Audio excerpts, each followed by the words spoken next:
How you doing, guys? I'm here to talk about the September 9th Apple Keynote 2015, and been some interesting updates. In particular, we'll be talking about the iPhone 6s, the iPad Pro, and the Apple TV. And let's go ahead and talk about the iPad Pro. Now, I guess this is geared toward power users and/or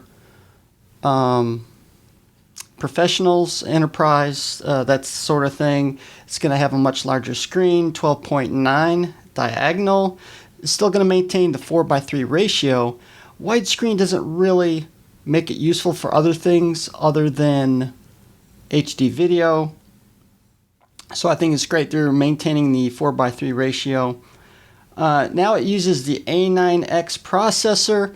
They also consider a desktop class, which is getting much more powerful, and some even speculated that those type of processors may eventually be used in desktop computers, but that's another thing altogether. They're saying that it's 80% of desktop class performance and 90% of GPU desktop performance on comparable desktop computers.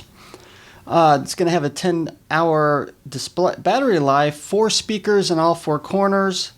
Now it does have something which a smart keyboard, something that even the Surface Pro interestingly had before.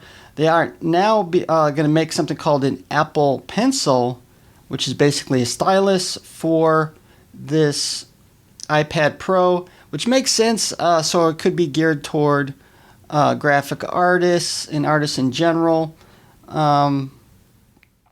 Pressure sensitive, and it's just not a regular stylus. It's got electronics inside, a rechargeable battery as well.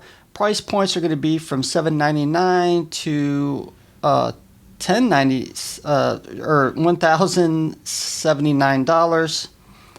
And that's going to be one of the things. We're going to also take a look at the new refreshed Apple TV. And this is something I speculated for quite a while. And because I'm thinking gaming console, because of course we had to wait until they actually put the Apple Store on the Apple TV to make gaming viable. And now with Metal, it's going to be much more better graphics on that type of platform. And it even speculated it could possibly have better gaming than some of the other consoles over time.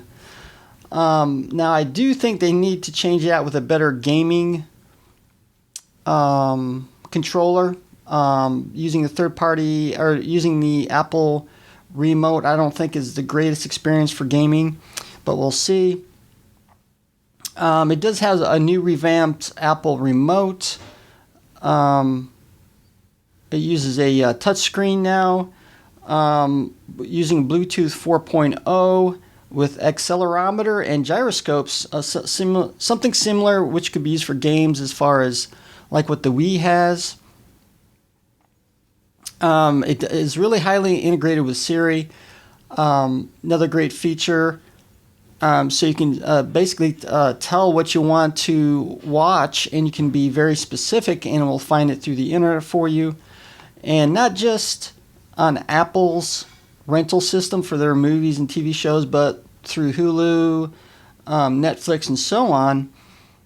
And the price points on that is going to be $149, which kind of surprised me. I figured it'd be at least $200 to $300, but they do have a $199 option to go from 32 gigabytes to 64 gigabytes as far as storage. And last but not least, we're going to talk about the iPhone 6s and 6s Plus. Now, I knew this was going to probably be an incremental upgrade, nothing substantially wowing, of course. But nowadays, there's only so much I think we can do ever since some of the iPhone updates or smartphones. Now they have something called 3D Touch using depending on varying pressures, you can actually get more options as far as shortcuts. It's using the A9 chip, which is 70% faster than the A8. Second generation Touch ID sensor, twice as fast. Now the motion coprocessor is going to be located or built in onto the A9 chip, and it's always going to be on. We're going to have a 12 megapixel camera, which is capable of recording 4K content. They also have something new using the camera called Live Photos, and it basically takes 1.5 seconds of video and audio before and after the picture, and it's going to look like pretty much like a regular photo would once you import it. So those were some of the new things coming out with Apple on the 2015 Keynote.